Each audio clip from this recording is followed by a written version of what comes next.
It's a Friday. We're going to talk Alex Karaban and what he means to UConn's three-peat hopes. Guess what? You're Locked On UConn.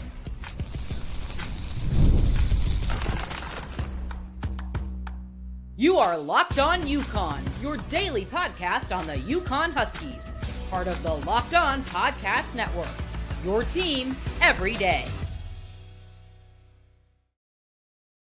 Thanks for making Locked On UConn your first listen every day. We are free and available wherever you get your podcasts and on YouTube as part of the Locked On Podcast Network, your team every day. A little housekeeping for me, YouTube support. Fantastic. Love it. I'd love to have all those subscribers who are downloading the YouTube on the YouTube channel. Also download the audio version wherever you get your podcasts. Equally as important for me and for helping our Locked On UConn audience grow. So if you do me two quick favors, first click that little subscribe button at your bottom of your screen. You should hear it. Click. Then head over to Apple, Spotify, wherever you get your podcasts. Hit that follow button. This way you'll never miss a moment of Locked On UConn. I can't tell you how much your support means to me. It's everything. If you're tuning in from your car and you are listening in an audio device, when you are done, make sure you get on your phone and give us a 5-star review. I am actually not doing that. I am putting on my do not disturb so that we don't get any dings or buzzes as the day goes on. I don't know why it's not allowing me to do that, but that's okay.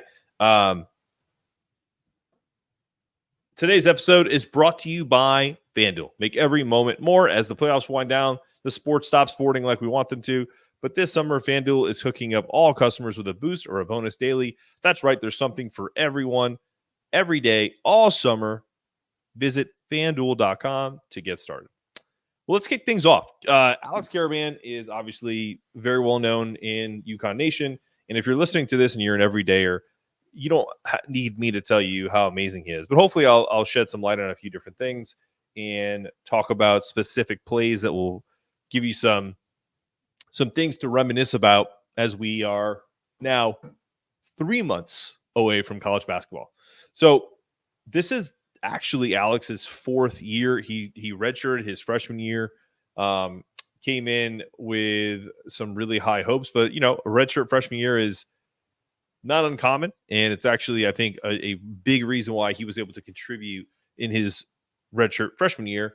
And it was strategic, giving him a chance to really understand the college game, develop his skills, and adopt to UConn's system. Or adapt. This year was crucial for him in laying a really good, solid foundation and really, getting his body right. He's a big kid, but he's not like muscular, strong, like wide and thick. So, it was a good year to put on some muscle, really get into the gym and focus on his game. Alex really emerged as a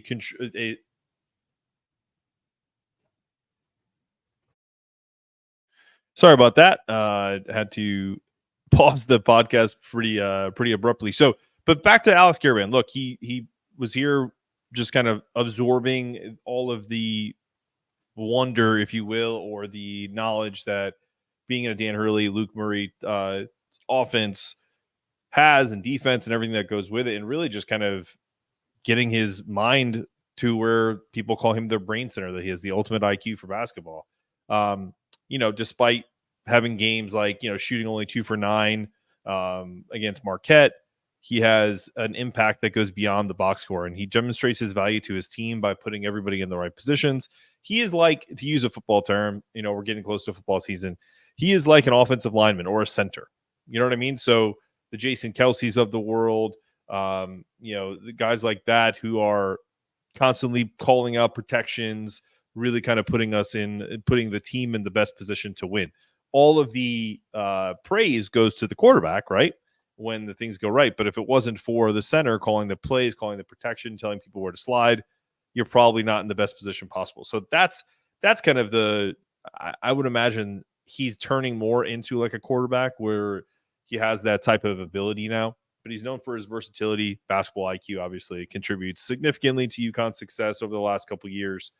And without really leading in traditional stats, but he did average 14 points a game last year, almost 50% from the field, 38.7% from three, I believe, or 37.8. I may be jumbling that around, but just under 14 points. He was almost a 50, 40, 90 guy. I mean, his recruitment background, like anything, he was an under the radar kid from New Hampton School and IMG Academy. He's a Massachusetts guy. We all saw him throwing out the first pitch against the Red Sox. You know, he is the ultimate developmental guy that UConn has turned from a under the radar recruit to a potential first round lottery pick in the following season. He almost went, and I think he would have went in the late first, early second round. And really, I think if you listen to our podcast way back when we interviewed Michael Cohen from Fox Sports, he had that article talking about how Dan Hurley has created an offensive juggernaut. A big portion of that article is all about the reason it is because of Alex Karaban. I don't think people understand this, and I know that this gets inflated, but the offensive efficiency with Alex Karaban on the floor, their points per possession with Alex Karaban for a per 40 minutes game, if he's on the floor for 40 minutes, which he's not, is 128.9 points per on adjusted efficiency level. That's insane. Like, think about the ability for a team if they just have Alex Karaban on the floor, putting people in the right positions, getting easy baskets, making shots. You still have to make the shots, but that's the whole point. Is with their talent, with their ability to get people open, that's what Alex Karaban does. And Dan Hurley has described him as the perfect modern player and problem solver because he emphasizes his analytical thinking over the athleticism. And yes, can there people that run faster than him, jump higher than him? Sure. I don't think I'm one of them, but I'd like to think that I could potentially beat him in a foot race. Who knows? I doubt it. Maybe we'll get Jared Kotler to get that started. Can Mark beat Alex in a 40? I doubt that. Not with this plantar fasciitis, but I am so excited because I want to share a couple different things. For those of you who are worried about him stepping up into more of a leader role from a, not from an overall perspective, but from like scoring, from rebounding, just look no further than last year in against Texas in the Empire Classic. We didn't have Steph Castle. I think Klingon was in foul trouble, and we needed to go to Alex 2 late game possessions. He scored 20 points, had six assists, and made a bunch of big buckets, including like a fadeaway off of 1 foot over a really good defender, and they ended up winning that game. It's just one of those things where he is, I think they won by 10, 81-71, against a quality NCAA tournament style opponent. Is he going to do that for you every game? But he can. He's capable. And I think that's a testament to him, and really looking forward to next season. Coming up, as we've done with the others, I'm going to give you my college and NBA history comparisons to Alex Karaban. 3 pros I think everyone will kind of nod their head like, oh yeah, 100%. And then my UConn comparisons will be, I think everyone will be in lockstep with these, but you never know. Coming up after this. Passion, drive, and patience. The formula for winning championships is also what keeps your ride or die alive. eBay Motors has everything you need to maintain your vehicle and level it up to peak performance. Superchargers, roof racks, exhaust kits, LED headlights, and more. Whether you're into speed, power, or style, eBay Motors has you covered. With over 122 million parts for your number one ride or die, you'll always find exactly what you're looking for. And with eBay Guaranteed Fit, your part is guaranteed to fit your ride every time or your money back. Because with eBay Motors, you're burning rubber, not cash. With all the parts you need at the prices you want, it's easy to make your car the MVP. Bring home huge wins. Keep your ride or die alive. ebaymotors.com. Eligible items only. Exclusions apply. eBay Guaranteed Fit only available to U.S.-based customers. The Feelgood Lab. Did you know the same things that fuel the best athletes in the world can still help the rest of us? Just ask Cam Spencer, who does every little thing he can to dial in his wellness, reduce inflammation in his body, and make sure he's eating foods that fuel him. He does that with the help of one of Connecticut's best wellness brands. Here's what he has to say about the Feelgood Lab. I chose to partner with the Feelgood Lab because I wanted to elevate my performance, improve my health, and become more educated on nutrition. Since we started working together, all of those goals have been reached. Now I'm continuing to find new ways to get better with the Feelgood team, and I'm very grateful for our partnership. In fact, that's exactly why I wanted to partner with Ryan in the Feelgood Lab. Plant-based protein relief and recovery tools, the highest quality supplements in an at-home diagnostic test that measures what foods in my body actually trigger inflammation. Did you know that butternut squash triggers inflammation for me? I would have never have known that. That's something that I eat pretty regularly when it comes to trying to eat healthier and have something that is non-starchy, something that still tastes good. Plus, the Feel Good Lab is an official partner of UConn basketball. I'm on week 7 of my wellness journey, and so far I feel great. Maybe they can help me with my yawning. Talk to Ryan about that. Use the code Cam Spencer for 12% off your order and donate, and that gives a 10% donation to the Bleeding Blue for Good. What's better than getting yourself some really cool products like this sport recovery lotion that helps with plantar fasciitis, tendonitis, things of that nature, and every order gets you a 10% donation to Bleeding Blue for Good. So what are you waiting for? Go use that promo code Cam Spencer to get 12% off.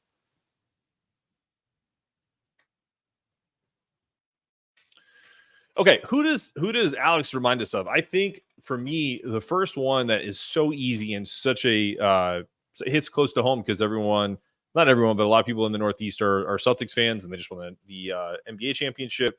Who on the Celtics does Alex Karaban remind you of? For me, if you're saying Sam Hauser, you are in lockstep with me. Sam Hauser is like the perfect comparison to Alex. They're both about 6'7", 6'8".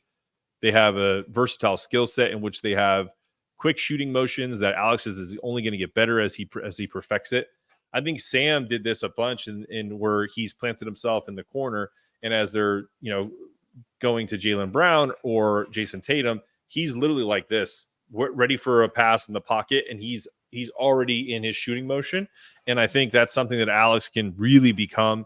He's also great at having guys, because of how good of a shooter he is, hedge out really fast and close out really fast, and so that he gets them off the dribble. He did that against Illinois a ton, and Illinois had a bunch of really athletic, fast dudes. Alex Karaban is not probably in the same athletic class as Terrence Shannon Jr.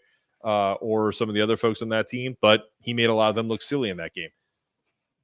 The brain center, I think that is the number one comparison. Number two, and this is just, I think, over time, Kyle Korver was more of like Cam Spencer-ish, but Kyle was 6'6". I think I'm right about that. Let's look him up while it's just us talking. Kyle Korver. Yeah, Kyle was 6'7". I mean, it's not like, this is according to Wikipedia, but I can't imagine we're the same age. Yes, sir. I think he just turned 43. Congrats, buddy. I'm almost there. Listen, I think Kyle Korver was a great shooter and made himself a lot of money. If Alex can really focus on that aspect of his game, he is going to make himself a lot of money in the future. Elite shooter, known for a quick release, off the ball movement, invaluable floor spacer. That's what Alex is, and he's a pretty damn good rebounder as well. So consistent 3-point shooting for Alex is really what's going to get him over the hump and maybe potentially get to that Kyle Korver status. This next one I think is more conducive in that, because I think Kyle Korver is more of a stretch. But Joe Ingles, the Australian, let's look at his comp. I know that he is 6'8". He's an Australian basketball small forward, according to Wikipedia. He is 6'8", 6'9", 36 years old. He's from Happy Valley, Australia. How wonderful is that? He's playing in the Olympics right now. He's a good player, lefty, smooth, not overly fast, but really is a good floor spacer. He's put on some weight and some muscle. I think this is another version that Alex could become, because let's face it, man, if you're a big guy and you're playing small forward at 6'8", 6'9", you're doing a really good job to allow your team to have some good height and length and not give up anything on the defensive side. Super good skill set all around forward with shooting, passing, and defensive skills. High basketball IQ. All of these guys are high basketball IQs. And by the way, before we start talking about like coded language, just because all these guys are white, it doesn't mean that that's what I'm doing. It's just, I mean, who I think Alex could become, and this is more later on in life, and this is a UConn comparison, both NBA and otherwise. Daniel Marshall was an electric player coming out of college. When Daniel Marshall was in his late mid to late 30s, he was just essentially a small forward, a 6'10" sharpshooter. Although LeBron James probably wishes he made his the last three he took for the Cleveland Cavs. He remade himself as that type of player. You could say the same thing about Shawn Marion. Like, Shawn Marion was an incredible athlete, but over time you lose that explosiveness and you have to figure out other things to do. Alex can do all of the things. He's not an explosive athlete. He's a good athlete, and he's already got the IQ aspect of things. It's like almost in reverse for sometimes some of these players. So there's a lot of ways that you can be an NBA player. And those are my comps for him. In UConn history, Niels Giffey, also playing in Germany, phenomenal player. Could have probably played in the NBA. I think if he was around now, I think he would have had a little more pub to go. A little more publication, a little more little bit of sexier pick to come from the Dan Hurley offense. But I don't think that he got that same fanfare. And then two other Israelis, Duran Sheffer and Nadav Hennefeld and Alex Karaban, could do a camp with all the things that they do on the basketball court to affect winning. So anytime I can say the name Nadav Hennefeld and Duran Sheffer in a sentence, it's a good day. So are you watching Fox Sports or ESPN on your TV all day? I have to turn down the volume with all that shouting. Maybe not anymore. Skip Bayless out at Fox, right? Make the switch to Locked On Sports Today, a free 24/7 sports streaming channel program for you to bring you the biggest stories without all the screaming. Locked On Sports brings you can't miss analysis, opinions, and news. Streaming 24/7 on YouTube and on the free Amazon Fire TV channels. That part of the Locked On Podcast Network. Your team every day. So, like I said the other day, he can remind you of nobody, but what he is damn sure going to do, just like with Haas, he is going to help Huskies on their quest for a three-peat. And just like yesterday, we're going to talk about a classic game coming up after this. We're back, and we're talking about a UConn Classic game. December 2nd, 2013. So, trip down memory lane. Come with me. Let's talk about it. The nail-biter 1-point win at the buzzer at Gampel Pavilion.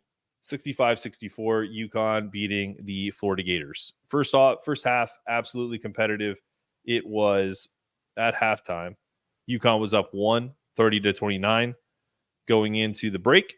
And it was a back and forth affair.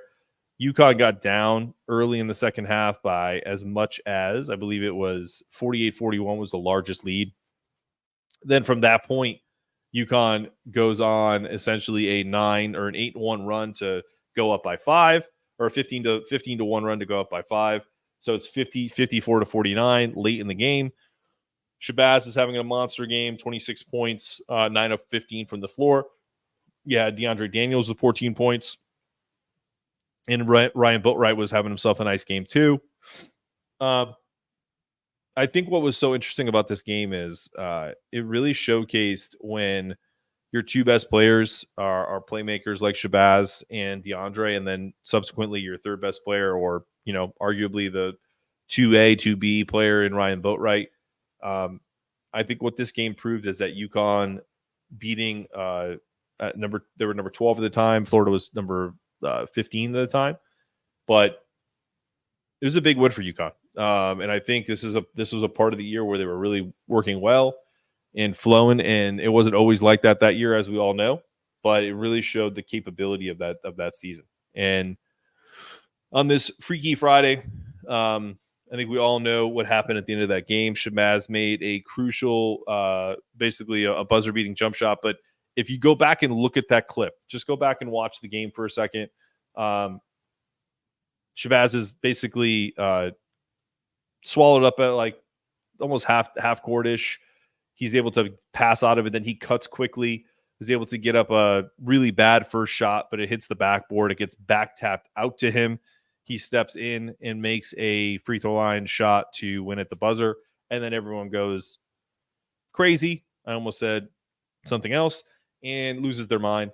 I mean, if you look at the comps of that game, we got out rebound really bad. We played awful defense. They almost shot 50% from the floor, 14 turnovers, not the best game in the world. But you know what the best thing about it was is they They got themselves a win. They stayed undefeated in the season. And it was a nice precursor to a Final Four game where UConn beat Florida in the national semifinal. I'm right about that, right? Am I losing my mind about the national, about that season? While we're still on the pod, let me look at that 2014 results. Yes, ladies and gentlemen, I still have to do this from time to time because my 43-year-old brain does not allow me to have the same recall. Yes, Florida, national semifinal. They win that game by 10, I believe. 63. Yeah.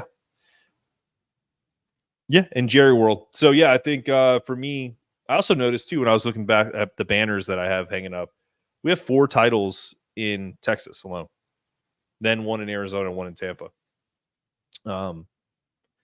That's just crazy to me because it's in San Antonio this year. So I think we're the odds-on favorite just based off of that. So, yeah, I mean, listen, the crazy thing about that 2014 team is they beat a St. Joseph's team in the first round in overtime. I don't think they had any business winning that game, but that's the epitome of that team was survive and advance. And one of the things that I loved about that team that I still remember to this day is they put up this thing is like if they got a lead, no one could ever chase them down because they didn't miss free throws. They all were great free throw shooters. Shabazz, Ryan Boatwright, DeAndre Daniels, Niels Giffey. Even Amita Brimo is a pretty decent free throw shooter, at least in that tournament. Like they shot like them something crazy. I'd have to look that up. But next show, I'll come back with that stat.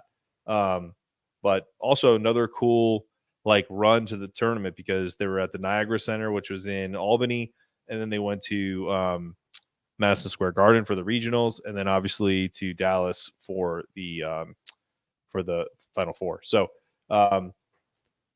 also just dominant over their own teams, right? They beat the 6th ranked Villanova Wildcats in the second round. That was a 2 seed. They beat a 3 seed in Iowa State, who was ranked 9th. They beat I believe a 4 or 5 seed in Michigan State that was ranked 11th in the country, and the top ranked Florida Gators, and then a Kentucky team that was ranked top 5 all year, had a rough ending, but had a ton of talent. So just a really cool, just such an incredible run for that 2014 team. So just wanted to let you guys know that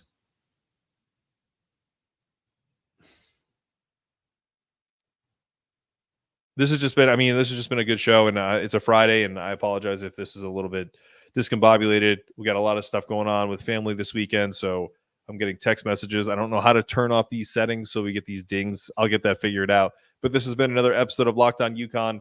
I'm your host, Mark Zanetto, asking you to stay locked in, stay connected, make sure your toughness meter is always rising. And as always, go Huskies.